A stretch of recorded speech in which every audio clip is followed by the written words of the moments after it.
وَلِلَّهِ عَلَى النَّاسِ حِجُّ الْبَيْتِ مَنِ اسْتَطَاعَ إِلَيْهِ سَبِيلًا۔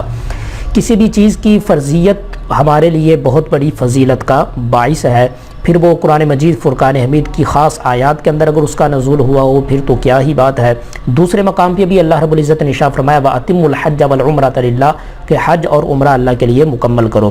تو ان دونوں آیات کے اندر حج کو ذکر کرنا اور پھر حج کو فرض فرما دینا وَلِلَّهِ عَلَى النَّاسِ حِجُّ الْبَيْتِ مَنِ اسْتَطَاعَ إِلَيْهِ سَبِيلًا کی صورت میں یہی اس کی فضیلت کے لیے کافی ہے۔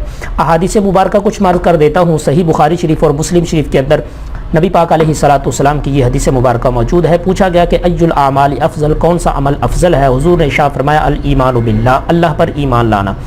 پھر عرض کی گئی ثم من، اس کے بعد کون سا افضل ہے؟ حضور علیہ السلام نے ارشاد فرمایا الجہاد باللہ، اللہ کے راستے میں جہاد کرنا۔ پھر عرض کی گئی اس کے بعد کون سا ہے؟ ارشاد فرمایا حج مبرور، کہ حج مبرور وہ اس کے بعد فضیلت رکھتا ہے۔ بخاری شریف، مسلم شریف، ترمذی شریف، نسائی اور ابن ماجہ تمام کی تمام کتب کے اندر یہ حدیث مبارکہ موجود ہے۔ آقا علیہ السلام نے ارشاد فرمایا کہ من حج، جس بندے نے حج کیا اور اس نے کوئی فحش کلام نہ کیا تو وہ گناہوں سے ایسا پاک ہو کر لوٹے گا گویا کہ وہ اپنی ماں کے پیٹ سے آج پیدا ہوا ہے۔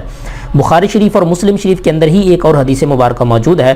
آقا علیہ السلام نے ارشاد فرمایا عمرہ سے لے کر عمرہ تک ان گناہوں کا کفارہ ہے جو درمیان میں ہو جائیں، اور ارشاد فرمایا حج مبرور کا ثواب تو وہ جنت ہی ہے، یعنی حج مبرور کا ثواب اللہ رب العزت نے جو مخصوص فرمایا ہے وہ جنت ہے۔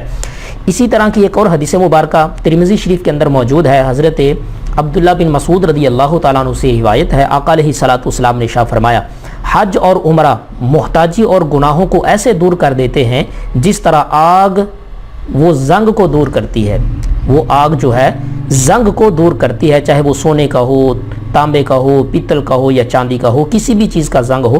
فرمایا جیسے آگ زنگ کو دور کرتی ہے اسی طرح حج اور عمرہ یہ محتاجی اور گناہوں کو دور کر دیتے ہیں، اور ارشاد فرمایا کہ حج مبرور کا ثواب جنت ہی ہے۔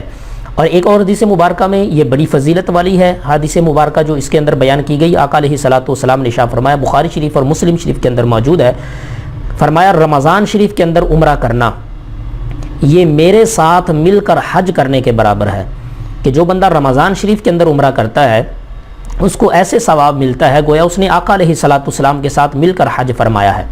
ایک اور حدیث مبارکہ مسند بزار کے اندر موجود ہے، حضرت ابو موسیٰ اشعری رضی اللہ تعالیٰ عنہ اس کے راوی ہیں۔ آقا علیہ السلام نے ارشاد فرمایا حاجی اپنے گھر والوں میں سے 400 لوگوں کی شفاعت کرے گا اور گناہوں سے ایسے نکل جائے گا گویا کہ اس دن ماں کے پیٹ سے پیدا ہوا۔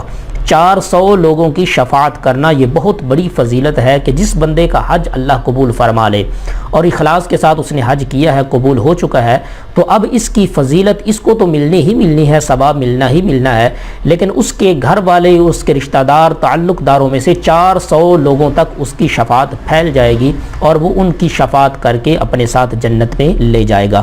بہقی شریف میں حضرت ابو ہریرہ رضی اللہ تعالیٰ عنہ سے روایت ہے، نبی پاک علیہ السلام نے ارشاد فرمایا کہ جو خانہ کعبہ کے قصد سے آیا اور اونٹ پر سوار ہوا تو اونٹ جو قدم اٹھاتا ہے اور رکھتا ہے اللہ تعالیٰ اس کے بدلے اس کے لیے ایک نیکی لکھتا ہے اور خطا کو مٹاتا ہے اور درجے کو بلند فرماتا ہے، یہاں تک کہ جب کعبہ معظمہ کے پاس پہنچا اور طواف کیا، صفا اور مروہ کے درمیان سعی کی، پھر سر منڈایا، بال کتروائے تو فرمایا گناہوں سے ایسے نکل گیا گویا کہ وہ اس دن ماں کے پیٹ سے پیدا ہوا ہے۔ اسی طرح کی اور بھی فضیلت کے اوپر روایات موجود ہیں، تو یہ چند احادیث مبارکہ نبی پاک علیہ السلام کی میں نے عرض کی۔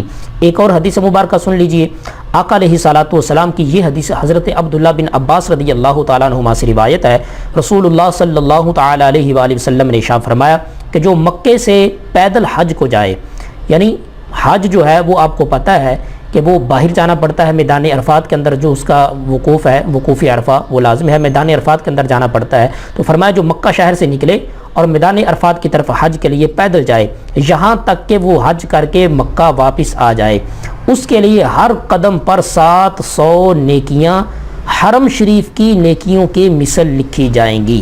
آپ اس الفاظ کے اوپر غور کیجئے گا، پھر میں آپ کو عرض کرتا ہوں کہ اس کی فضیلت کیا ہے۔ فرمایا کہ جو حج کے لیے پیدل جائے اور حج کر کے واپس آ جائے مکہ شریف کے اندر تو اس کے ہر قدم پر 700 نیکیاں حرم شریف کی نیکیوں کی مثل لکھی جائیں گی۔ تو عرض کیا گیا کہ حرم کی نیکیوں کی مقدار کیا ہے؟ تو آپ نے ارشاد فرمایا ہر نیکی 1,00,000 نیکی کے برابر ہے۔ تو اگر اس کا اندازہ لگائیں کہ ہر قدم پر حرم پاک کی نیکیوں کی مثل 700 نیکیاں ملتی ہیں، تو اس کا اگر حساب لگایا جائے تو ہر قدم پر 7 کروڑ نیکیاں بنتی ہیں۔ واللہ ذو الفضل العظیم، یہ اللہ کا فضل ہے، جس کو چاہے جتنا چاہے عطا فرمائے۔ ذالک من فضل اللہ، یہ اللہ کا فضل ہے۔ تو اللہ خالق کی کائنات کی بارگاہ میں دعا ہے کہ ہم سب کو بار بار حج بیت اللہ کی سعادت نصیب فرمائے، اور جو موجودہ دور کے اندر مشکلات کی وجہ سے ہمارے لیے مشکلات ہیں، اللہ ان سب کو دور فرمائے۔ السلام علیکم ورحمۃ اللہ وبرکاتہ۔